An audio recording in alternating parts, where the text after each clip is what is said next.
રાજવી જયવીર રાજસિંહ ગોહિલની ચેતવણીના મુદ્દે હવે મહારાજ વિજયરાજસિંહ ગોહિલે સંમેલન મુદ્દે કરી સ્પષ્ટતા। અમારી સંસ્થા કે અમારો કાર્યક્રમ રાજકીય નથી। સમસ્ત રાજપૂત સમાજને એકત્રિત કરવાનો અમારો પ્રયાસ છે। રાજપૂત સમિતિ સંપૂર્ણ રીતે ક્ષત્રિય સમાજના વિકાસ માટેની છે। દાંતા સ્ટેટના મહારાજા રિધિરાજસિંહે પણ સ્પષ્ટતા કરી। કેટલાક લોકોએ સમાજના નામે રાજકીય લાભ ખાટવાનો પ્રયાસ કર્યો। હું કોઈ વિવાદ પેદા કરવા નથી માંગતો, આખી દુનિયા જાણે જ છે। અમારો પ્રયાસ રાજપૂત સમાજનો ઉદ્ધાર અને વિકાસ કરવાનો છે।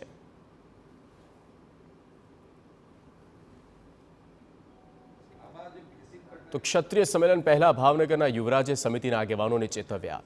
યુવરાજે સોશિયલ મીડિયા પર પોસ્ટ દ્વારા કહ્યું કે રાજકીય લાભ માટે મારા વડીલનો ઉપયોગ કે દુરુપયોગ ન કરતા।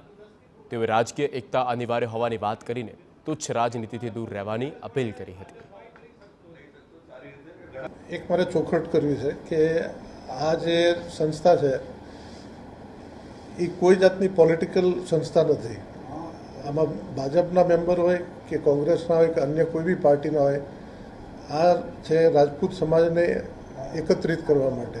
એટલે બધા રાજપૂતો આમાં વેલકમ છે કે આ કોઈ જાતનું પોલિટિકલ ફંક્શન કે કોઈ પોલિટિકલ પાર્ટી કે કોઈ પોલિટિકલ ઇન્ટરેસ્ટ આમાં નથી। અને આ સંપૂર્ણ ક્ષત્રિય સમાજ માટે છે। તો સૌથી પહેલાં તો હું આપને એક ચોખવટ કરું છું કે સંપૂર્ણ ક્ષત્રિય સમાજ માટે છે।